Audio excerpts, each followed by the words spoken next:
Oi gente, tudo bem? Sejam muito bem-vindos. Esse é o segundo curso dessa primeira parte, Freud e Cultura, né? Então já trabalhamos Psicologia das Massas e Análise do Eu. Agora iremos trabalhar o futuro de uma ilusão e vamos finalizar essa primeira parte trabalhando o mal-estar na cultura, né? Logo mais, inclusive, já no próximo mês. E depois disso lançarei Freud e Cultura parte 2, que aí eu trabalharei com a moral sexual civilizada, Totem Tabu e Moisés e o Monoteísmo, né? Então esses seis livros do Freud compilam, né, esses ditos textos sociais ou textos culturais do Freud. Nós trabalharemos todos aqui. E após todos esses cursos serem realizados, vocês vão poder ter um pensamento geral do que o Freud entendia, né, por cultura, por esses movimentos que estão inseridos na cultura, por essa relação entre homem e civilização, homem e cultura. Então, o curso, né, os cursos de modo geral, eles possibilitarão isso, esse entendimento mais aprofundado em todos vocês que aqui estão participando. Então, esse daqui é o livrozinho que nós iremos discutir a partir de agora, né? Que todas as aulas serão ministradas a partir de agora. Irei fazer sorteios, né? 2 sorteios desse livro aqui, né? Como foi um sucesso o primeiro curso, Psicologia das Massas e Análise do Eu, e eu prometi sortear apenas um livro, né?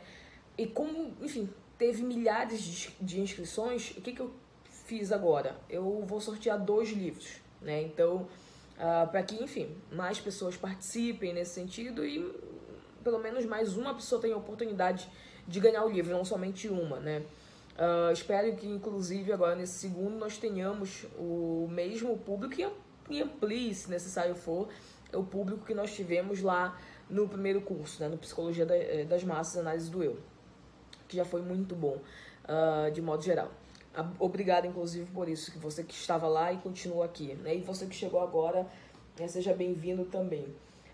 Sugiro que você faça o primeiro curso, para você ter entendimento geral, enfim, de todas essas noções culturais, civilizatórias, sociais do pensamento freudiano, né? Então, é muito importante que você, de fato, consiga acessar o material que nós discutimos lá, porque você que ainda não fez o primeiro, vai entender muita coisa do que a gente vai discutir agora a partir daqueles pressupostos que eu já discuti no Psicologia das Massas.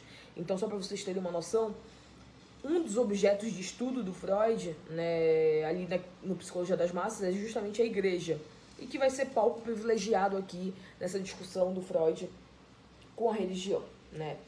Então, esse vídeo aqui só é um vídeo de boas-vindas, de apresentação para vocês. Eu preciso só dizer algumas coisas que são necessárias já nesse vídeo aqui de boas-vindas, né, de apresentação do curso. Nós vamos partir de 2 perguntas aqui. A primeira é do próprio livro, né? Então, tem uma pergunta central que ronda esse livro, que o Freud faz, basicamente, né? Qual é o futuro da humanidade? O Freud faz essa pergunta para que ele possa desenvolver ali ao longo do livro uma tese central sobre essa demanda que ele coloca ali, né? Então esse é o primeiro ponto. E o segundo ponto é um ponto mais interessante porque é um ponto que diz respeito à parte mais, digamos assim, pessoalista do Freud. Numa carta ao Pfister, que vai ser um personagem privilegiado aqui dessa discussão, porque o livro surge inclusive a partir disso, né, dessas discussões que o Freud travava com Pfister, o pastor Pfister, né? O Freud diz o seguinte: olha, tu nunca paraste para te questionar do porquê que a psicanálise não foi criada por um crente, né? Um crente no sentido religioso, daquele que crê de fato. Por que a psicanálise teve que ser criada por um ateu? Isso é uma questão? Sim, para o Freud era e para a gente também será. Tanto que eu vou desenvolver isso aqui com vocês ao longo do curso, né? Por que a psicanálise não pode ser criada por um crente, por um cristão nesse sentido, da realização da fé cristã, né? Por que ela teve que ser criada por um ateu convicto? O Freud era um ateu, né? Era justamente como a gente vai ver no livro, né? Ele era um judeu sem Deus. Aliás, livro esse que deveria estar aqui comigo, só que eu deixei na minha outra prateleira. Mas depois, ao longo do curso, vocês vão ver esse livro, a capa dele. Então, o Freud faz esses questionamentos e que vão servir aqui pra gente, né? Então ele vai querer descobrir as origens da religião. Ele vai querer saber qual é a propensão que faz com para que o sujeito tenha esse sentimento religioso. O que está por trás disso? O que se busca quando se busca um Deus, né? O acalento da religião de modo geral. Todas essas questões o Freud vai desenvolver ao longo do texto dele. Então esse é um primeiro ponto, ele é muito importante pra gente. O Freud faz até uma brincadeira, porque, enfim, vocês já sabem que o Freud ele é muito sarcástico, ele é muito irônico, chega até a ser irritante por conta desse excesso de ironia, desse excesso de sarcasmo, quase que um cinismo, por vezes, né, no funcionamento dele. E aí ele tem uma frase secular, ele diz o seguinte: olha, não há nenhuma instância, ou seja, não há instância alguma acima da razão. É óbvio que ele está falando isso e está colocando isso em referência à figura de Deus, né? Que não pode haver um Deus acima porque nada está acima da razão. O que também será questionado aqui no curso, porque essa frase isolada, sozinha, ela pode ser perniciosa para a própria psicanálise. Como assim não há instância alguma acima da razão? E o inconsciente?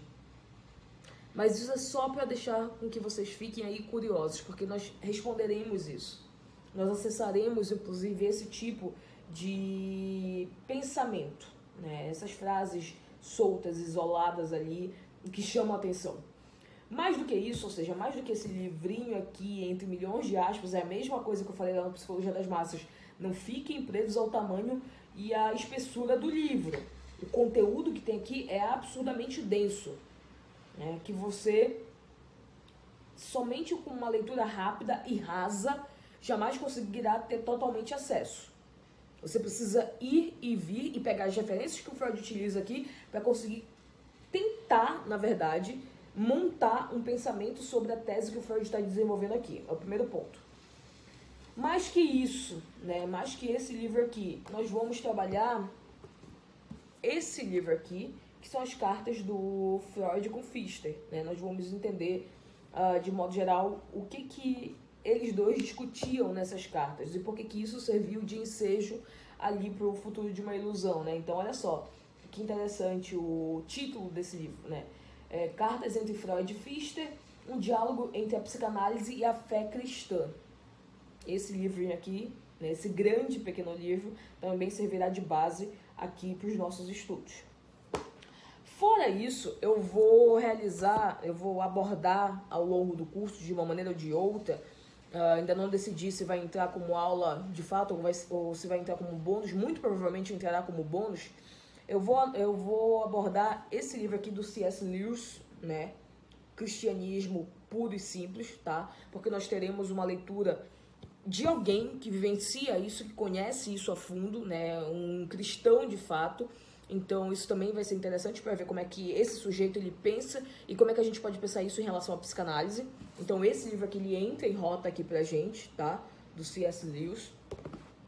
E na contramão, né? Porque a discussão sempre está presente aqui, o conflito, como diria o Freud, sempre está presente aqui.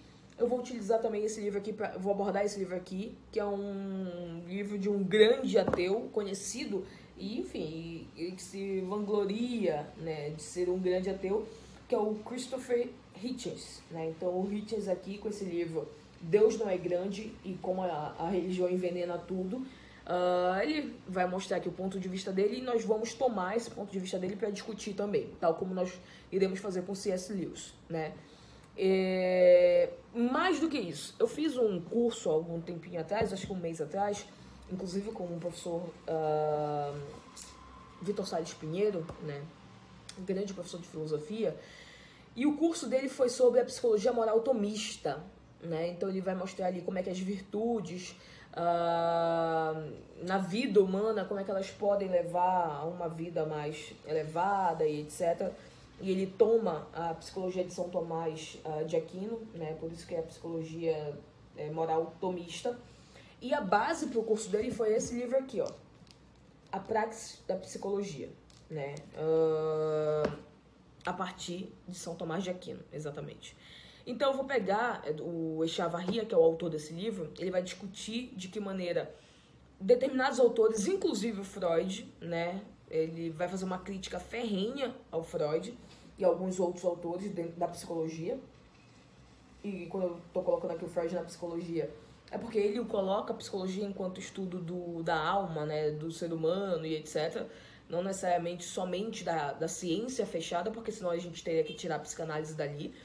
Mas ele vai pegar aqui a psicologia e vai trabalhar e vai mostrar de que maneira o São Tomás de Aquino, com a sua filosofia, ele pode ir com a sua psicologia, né, não nesse sentido fechado da ciência e tal, mas do estudo sobre a alma humana, como é que ele pode contribuir ali para essa discussão e por que ele acredita que há diversos erros em determinados psicólogos ou psicanalistas, por que eles não conseguiam acessar de fato, né, o ser humano na sua mais alta potência. Então a gente vai utilizar também partes desse livro aqui, né, a Praxis da Psicologia, segundo São Tomás de Aquino, para fazer algumas discussões e algumas relações ali em relação ao que o Freud vai abordar no Futuro de uma Ilusão.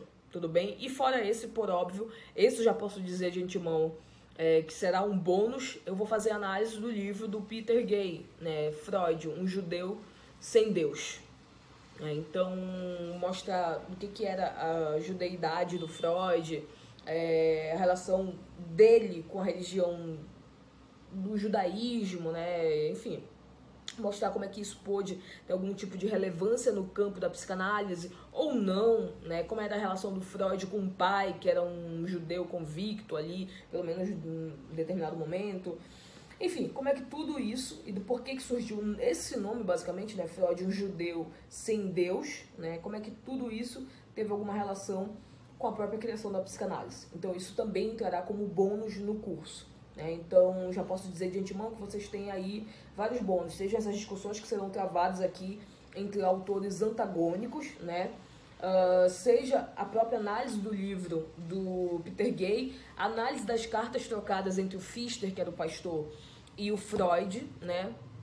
A apostila, e eu tô também tentando aqui colocar, não sei se vai dar por conta do tempo que eu tenho aqui, né, de cada curso. Eu tenho um tempo que eu tenho que respeitar. No último curso eu não respeitei, enfim, me puxaram muito a orelha lá da equipe da Romart, né, mas como é que eu vou tentar colocar aqui também mais uma análise de filme para vocês, né, em relação, obviamente, a esse texto, que é algo que eu particularmente gosto muito, porque eu acredito que exemplifica muito bem tudo isso que a gente está discutindo aqui, né? O cinema sempre é algo para a gente elevar e para que a gente consiga se fazer entender da maneira mais importante possível.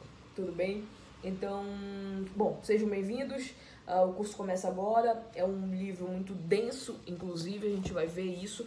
É um campo muito espinhoso tocar em religião, né? Então eu terei muito cuidado, inclusive lembrando logo de antemão que tudo que eu abordo aqui tem uma relação direta com a psicanálise. Eu não estou aqui querendo destituir a fé de ninguém, né, as preferências de ninguém, absolutamente nada disso. Tudo o que eu abordarei é a partir de uma leitura psicanalítica e não de uma leitura moral, uma leitura ética, uma leitura religiosa, de preferências ideológicas, absolutamente nada disso. É simplesmente expor o pensamento freudiano e a sua consistência dentro dessa discussão, né? É tão interessante porque o Freud ele vai dividindo ali por números romanos, né, aquilo que a gente poderia chamar de capítulos no livro. Só que não se torna necessariamente um capítulo porque ele não dá títulos ali. É um segmento completo, ou seja, é quase que como se ele estivesse escrevendo esse livro uma respiração só, né? E só vai dividindo ali de maneira metodológica, né, de maneira mais organizada, digamos assim. Mas o livro, de fato, é escrito num fôlego só. A gente vai entender como é que isso funciona aqui, tudo bem? É isso, gente. Tchau, tchau.